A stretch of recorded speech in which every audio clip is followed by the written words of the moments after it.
आज हमारे साथ में रमेश नगर क्षेत्र की नवनिर्वाचित निगम पार्षद श्रीमती वीना विरमानी जी हैं। आइए जानते हैं उनसे कि वो अब क्षेत्र के लिए किन कामों को लेकर जनता की समस्याओं का समाधान करने वाली हैं। रोज़मर्रा की समस्याएं हैं, सफाई, बाहर जो गंदगी है, इस मतलब मेन तो सफाई है इस टाइम, शिक्षा और जो मतलब मैं तो सबसे पहले सफाई को ही मानती हूँ। सबसे पहले अपने क्षेत्र के अंदर जो मैंने देखी है प्रचार के दौरान कि गंदगी को साफ़ करना है हमको। जो हमारा मतलब म्यूनिसिपल कॉरपोरेशन का प्रथम जो हमारा एक लक्ष्य है कि हमने उसको साफ़ करना है। हमने वो प्राथमिकता, हमने वो कार्य शुरू करवा दिया। हमने अपने क्षेत्र में एक सारे ऑफिसर्स का राउंड करा के और पूरी, अगर आज आप हमारे क्षेत्र के लोगों से पूछो तो हमारा क्षेत्र एकदम साफ़ हो चुका है। हमने ये कार्य पिछले 10 दिन में करवा दिया सारा, और इसको रोज़मर्रा जो जैसे जैसे होता जाएगा, अगर कोई गंदगी कहीं दिखेगी तो कहीं आपको दिखेगी ही नहीं, पूरी सफाई मिलेगी आपको हमारे क्षेत्र में। अब ये तो समय के साथ पता चलेगा। हम अभी नए नए हमारे निर्वाचन हुआ है, अगर ऐसी कोई समस्या आएगी, अभी तक तो कोई समस्या आई नहीं, ना ही किसी अधिकारी ने कुछ मना किया। सब लोगों ने बड़े आराम से काम कर रहे हैं और हमारे साथ पूरा कॉपरेट कर रहे हैं सारे काम करने के लिए। मैं खुद भी एक बेटी हूँ, महिला हूँ, तो हम तो इस कार्यक्रम में हमेशा से साथ रहे हैं कि बेटियों के लिए ये जो मतलब होता रहा है पहले कुछ समय से गर्भपात कराना और जो भी कुछ था, इसके लिए मैं बिल्कुल खिलाफ हूँ, इस सभी चीज़ों के अगेंस्ट हूँ कि हमें अपनी बेटियों को बचाना है। बेटियाँ, कोई फ़र्क नहीं है बेटी और, लोग कहते हैं ना फ़र्क, कुछ भी फ़र्क नहीं है। हमारे लिए दोनों बिल्कुल बराबर हैं, चाहे वो बेटी है या बेटा है। तो हम लोग बेटी बचाने के लिए यहाँ से अगर हमें कुछ ऐसा सुनने को मिलेगा तो हम उसके लिए पूरा ध्यान देंगे। हमारे यहाँ जो कि क्लस्टर कम नहीं है, हमारे यहाँ बहुत ज़्यादा है क्लस्टर, ऐसा नहीं है ये कम है।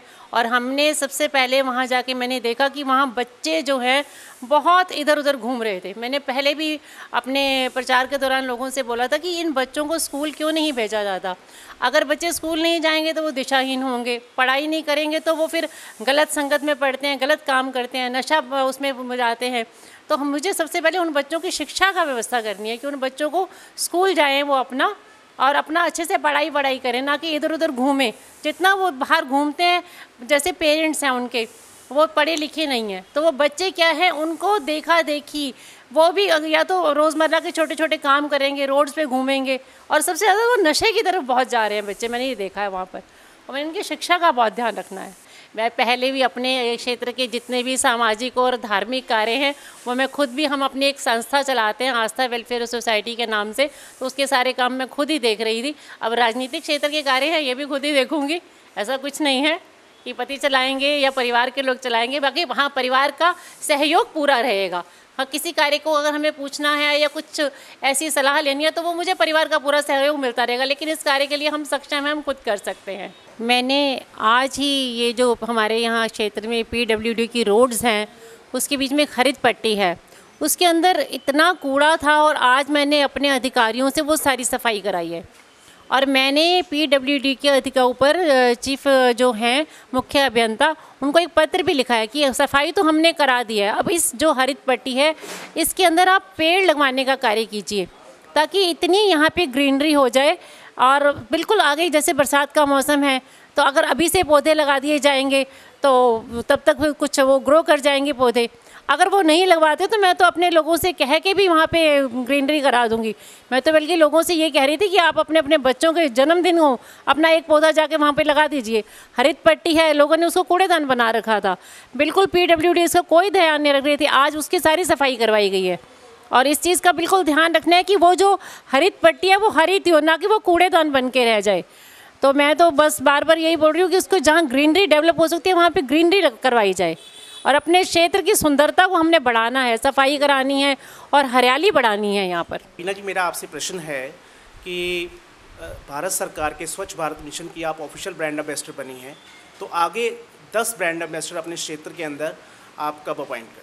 मैंने पहले भी यही बोला कि हमने ये कार्य स्टार्ट कर दिया है। हमारे लिए तो पूरी जो क्षेत्र के लोग हैं सभी ब्रांड एम्बेसडर हैं। हमने अपने एक लोग जो भी हमारे कार्यकर्ता हैं, हमने सबको बोला है कि आपने पूरा क्षेत्र को साफ रखने में हमारा साथ देना है। कोई भी आप आयोजन करें अपने घर के आसपास, कोई कीर्तन या धार्मिक सामाजिक, कोई गंदगी नहीं फैलनी चाहिए उसमें। पूरा साथ के साथ उस चीज़ को सफाई करा दीजिए। हमारे तो सारे एम्बेसडर हैं, ब्रांड एम्बेसडर हैं इस टाइम। वीना जी, मेरा अगला प्रश्न आपसे है कि अपने क्षेत्र के अंदर जैसे प्रधानमंत्री जी ने बनते ही गांव गोद लिया था, आप अपने क्षेत्र के कौन से ब्लॉक को इन 5 सालों के अंदर पहले साल में गोद लेंगे? हमने तो पूरे 101 वार्ड को ही गोद ले लिया है। हमारा जो रमेश नगर वार्ड है पूरा ये हमारा है, हमने पूरे वार्ड को ही साफ़ करना है, चाहे वो हमारे ब्लॉक्स हैं या क्लस्टर एरिया है, हमने पूरे सबको ही साफ बराबर सफाई रखनी है सब में। अगला प्रश्न है कि अपने क्षेत्र की जनता को सफाई व्यवस्था के अंदर करने के लिए आप उनको क्या संदेश, क्या बताना चाहते हैं? मैंने पहले भी आपसे बोला है कि हमने तो हर जन जन तक ये चीज़ पहुंचानी है कि हमको गंदगी नहीं फैलानी। गंदगी नहीं फैलाएंगे तो स्वच्छता रहेगी। हाँ, अगर जो है पहले से कुछ ऐसे जो डंपिंग ग्राउंड्स बने हुए हैं या ढलाव हैं या कुछ है, उनकी सफाई करानी है। लेकिन जो आगे फ्रेश लोगों को यही जागरूक करना है कि बाहर कूड़ा मत फेंकिए, कूड़े की गाड़ियाँ आती हैं, कूड़ा उसमें डालिए, डस्टबिन में डालिए। बस ये सब कुछ लोग करेंगे अपने आप से, उनमें जागरूकता आएगी तो गंदगी नहीं फैलेगी।